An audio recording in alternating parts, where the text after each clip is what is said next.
Hello and welcome back to the channel. I am attira.kell and today we are going to be talking about the final results of the Vanguard series rework. Now, to answer the question, did CIG fix the Vanguard? And by fix we mean rebalance. I'll let Jared and John Crew break the news. Now this rework that we're completing with 3.6 was a visual rework. It wasn't a rebalancing of the ship. It didn't change the loadouts. It didn't change the armaments. It didn't change the nose gun at all. So we know that this was not a rebalance, but a rework from a visual and internals perspective. So what did they do? The guiding light for this rework was the Vanguard art on the LA Studios conference room wall. But equally important was the metrics. All ships in the Star Citizen universe rely on common metrics to work. The Vanguard was designed and put into game before those metrics were finalized, so all of this had to be taken into account during the rework. We'll be in Arena Commander to look at the Vanguard instead of the PU, primarily because I'm getting the 10,008 error about every 5 minutes in this patch and it seems to give me just a little longer in Arena Commander. With that said, the first thing to point out is the changes made to the forward thrusters and intakes. You can see here that they effectively glow a bright gold, as that original 2015 concept art showed.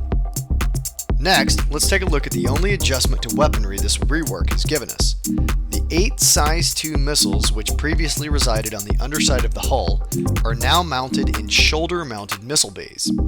The next more subtle change is the hull itself. The material textures have been pushed more in line with the Retaliator, which they described as muted.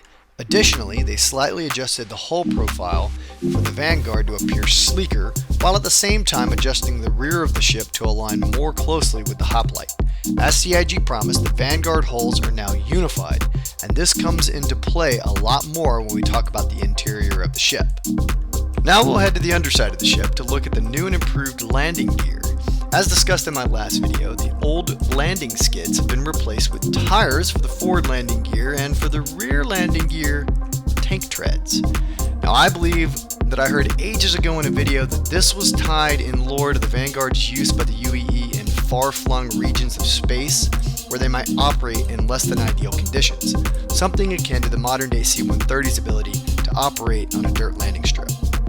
And finally, for the exterior, CIG has given us a major rework of the Vanguard's thrusters. What used to be all fixed thrusters has now been transitioned to 6 fixed and 4 gimbaled thrusters. This is a critical change and well worth the rework, because this change allows the ship to fly in a straight line when one of the main engines is down. In other words, the gimbaled thrusters can better account for the drastic change in thrust from losing a main engine and allow the ship to continue to operate. Let's now transition to the interior of the Vanguard, which has seen as much change as the exterior. Beginning at the rear ramp, we run into our first problem, though one that is correctable. There is a conflict between the ramp and the first inner door, which makes it hard to open the door when first entering the ship. This is effectively an airlock for all ships except the hoplite, so it needs to be adjusted. But once past this initial glitch, you will find a reworked interior that now allows space for all the Vanguard's components, which is key, because a big selling point of this ship is that it has 2 of almost everything. As you can see, they've added in gun racks, as well as completely revamped the Vanguard's bathroom, though it looks like they kept the frosted glass, so that's nice. And they've also added storage for clothing and armor for the crew. As we move into the cockpit area, you can see that they really have added a lot of space for components and started to physicalize them in the ship. Now in the cockpit area, that was previously just empty space, you have housing for both 2 coolers, 2 power plants, and 2 shield generators. Perhaps the most interesting thing about the interior of the ship is something that John Crew mentioned in a recent Inside Star Citizen. He stated that the interior crew quarters are divided into 4 separate modular sections that are geometrically the same. This means that they are effectively modular. The example John used was that you might be able to replace the engineering station on the Warden on the right with another set of bunk beds, and it would fit. The only place this would not work is with the torpedo bays, I assume, as wherever they end up, either port or starboard side, they would be designed to only fire in one direction. But that does mean it might be possible to have 2 torpedo bays on the same side of the ship. Now, At the moment, this seems to be a developer-side tool. However, John kinda sorta intimated that this might eventually make its way to the persistent universe for players to play with. So where do we go from here? Certainly Vanguard owners are still interested in a weapon balance pass, but so too we are equally interested in the ability to modify our fixed S2 nose weapons. Well, there's good news on that front. In the recent Star Citizen Live All About Spaceships, John Crew said this about nose-mounted weapons. In 3.7, we'll be releasing all the nose gun options, so each of the variants is going to get its own set of nose guns. They're still bespoke to the Vanguards, but they all have different ones. There's laser repeaters, there's distortion cannons, there's ballistic cannons, ballistic repeaters, there's more than that as well.